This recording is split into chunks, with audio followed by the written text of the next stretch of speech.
अस्सलामु अलैकुम वरहमतुल्लाहि ताला वबरकातुहू। और कैसे हैं नाज़रीन आप लोग? उम्मीद करता हूँ आप सब लोग खैरियत से होंगे। वेलकम है आपका इस्लामिक रिएक्शन चैनल पर। आज हमारे साथ फिर मौजूद हैं कारी रफ़ाई साहब किबला। आज हम मिलकर पीर साकिब रज़ा मुस्तफ़ाई साहब की वीडियो पर रिएक्शन देंगे। उन्होंने भी मुस्कान का ज़िक्र किया है, मैंने बस शुरू की सुनी है।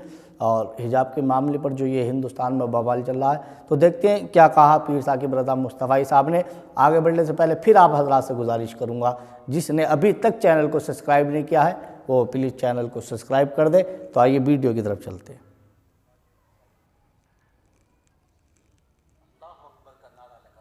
के बतलाया कि ये उम्मत अभी भांज नहीं हुई, इस उम्मत में आज भी बेटियां मौजूद हैं जो अपनी आबरू पर पहरा दे सकती हैं। कुछ लोग समझते हैं कि ये बेपर्दगी ये तरक्की है, ये मॉडर्निज्म है। ऐसा नहीं है, ये जहालत थी। काबतुल्लाह का तवाफ बरहना किया जाता था, तो बरहनगी ये जिद्दत नहीं है, ये कदामत है, ये तरक्की नहीं है, ये जहालत है। इससे इस्लाम ने निकाला है और पर्दे की तरफ इस्लाम इंसानियत को लेकर के आया है। कान रसूलुल्लाह सल्लल्लाहु अलैहि वसल्लम अशद्दु हयाअन मिन अज़राफी खिदरिहा।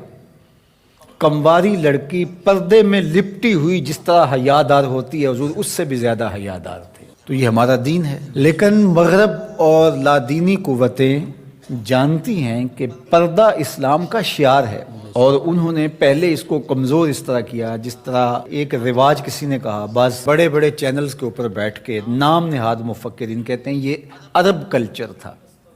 अरब कल्चर तो बरहनगी था, अरब कल्चर तो बरहना तवाफ करने का था। घरों पे झंडे बदकार ख़वातीन के छतों के ऊपर अरब में लगते थे। तो ये पर्दे का तसव्वुर कल्चर नहीं है, बल्कि ये सुन्नत ज़हरा सलामुल्लाह अलैहा। अल्लाह के महबूब ने फरमाया हर दीन की कोई अलग शनाख्त होती है, अलग पहचान होती है, हर दीन का एक अलग निशान होता है। तो इस्लाम की वो ख़ास चीज़, वो ख़ास निशान, ख़ास पहचान पर्दा है, हया है।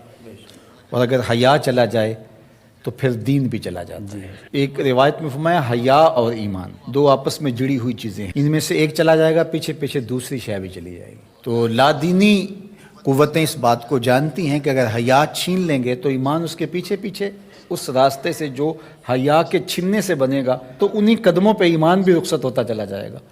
तो लिहाजा इनको ये कहो कि तुम तर्के ईमान करो तो ये तो कभी राज़ी नहीं होंगे। तो इसलिए इन्हें पर्दे का तर्क करवाया जाए, इन्हें हया के जौहर से महरूम किया जाए ताकि ये ईमान के जौहर से भी महरूम हो जाए। तो फिर उन्होंने कई रंग तराशे, कभी कहा कि नज़र का पर्दा है, कभी कहा कि पर्दा तो इंसान के दिल में होता है। तो मुझे बताओ आज का शख्स जो शहवतों से लुथड़ा हुआ है, जहाँ शहवात की गंदी हवाएं चल रही हैं, इस माहौल के अंदर अगर कोई ये बात कहे तो कितनी अजीब है। जिस माहौल में तकद्दुस की बादे सबा चलती थी और वही उतरती थी, और जिब्रील को वही लेकर के आते सहाबा ने देखा था, और कुरान उतरता था, और कुरान पढ़ाने वाले सिखाने वाले खुद साहिब कुरान थे। वो सहाबा, उनको जब पर्दे का हुक्म दिया गया और उनको नजरें नीची रखने का हुक्म दिया गया, तो मैं और आप कौन होते हैं? जब अबू बकर उमर को कहा गया कि निगाहों को नीचा रखना, जब उस्मान अली से कहा गया कि निगाहों को नीचा रखना, जब सैयदा आयशा, हजरत उम्मे सलमा, हजरत मैमूना, हजरत ज़ैनब, सैयदा फातिमा तो ज़हरा से कहा गया कि तुम अपने पर्दे की हिफाजत करना, तो मुझे बताइए उस तकद्दुस माहौल के अंदर भी जब पर्दा करने के लिए मोमिनों की माओं को हुक्म दिया गया, और अबू बकर उमर उस्मान अली अशरा मुबशरा जिनकी जन्नत की जमानत भी रसूलुल्लाह ने दी है, तो जब उनको भी कहा गया कि निगाहों को नीचा रखना, तो मैं और आप किस शुमार में हैं?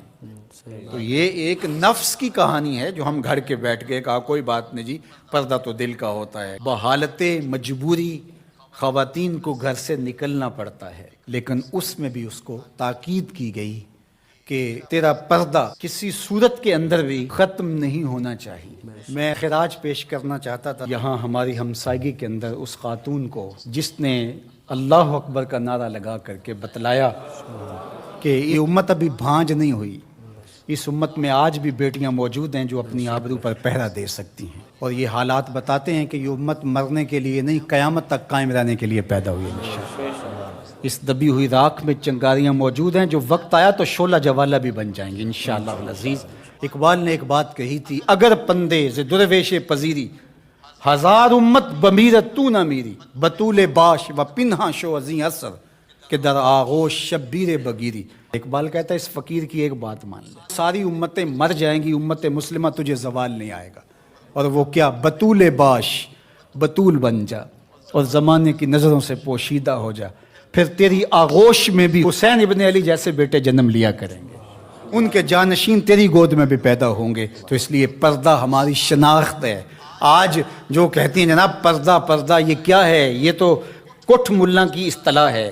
کچھ بولتی ہے جناب یہ دقیانوسیت ہے، کوئی کہتے ہیں یہ زمانہ قدیم کی کہانیاں ہیں۔ جب قبر میں اتریں گے تو اس وقت مرد کے لیے 3 چادریں، عورت کے لیے اسلام نے پھر بھی 5 چادریں رکھی ہیں۔ اس کا کفن بھی الگ رکھا ہے اس لیے کہ وہ پردے کی چیز ہے۔ تو کیا کوئی عورت کہتی ہے کہ مجھے سکرٹ میں دفن کر دیا جائے، میں بے پردہ قبر میں جانا چاہتی ہوں؟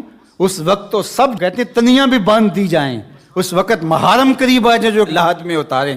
تو اگر زندگی کے بعد بھی پردے میں لپٹ کے جانا ہے تو ساری بہت اچھا پیر ثاقب رضا مصطفی نے پردے کو لے کر کیا کیا کہا۔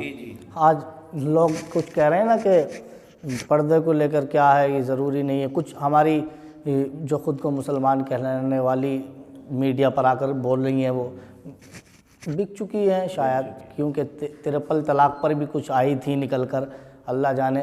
تو وہ بھی کہہ رہی ہیں کہ مودی صاحب جیسا کرتے ہیں، جیسا میں ابھی دیکھ رہا تھا صبح تو بڑا افسوس ہوا کہ مسلمان ہو کر اس طرح کی باتیں پردے کو لے کر۔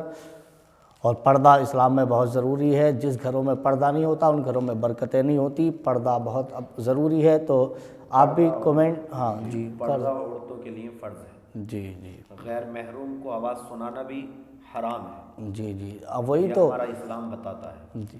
پھر مسکان کو ہم سب مل کر سلام کرتے ہیں کہ اس شیرنی نے اتنی بڑی ہمت کی، گیدڑوں کے سامنے اکیلی تنہا اللہ اکبر کا نعرہ بلند کیا اور کفر کو دہلا دیا۔ اللہ رب العزت ہماری تمام ماں بہنوں کو پردے میں رہ کر اپنی زندگی گزارنے کی توفیق عطا فرمائے۔ آپ بھی کمنٹ باکس میں بتائیں کہ آپ کو کیسی ویڈیو لگی، اور اس ویڈیو کو آگے شیئر کریں تاکہ ہر بہن تک یہ ویڈیو جائے اور وہ اس پر عمل کرنے کی کوشش کریں۔ انشاءاللہ اگلی ویڈیو میں ملیں گے۔ اللہ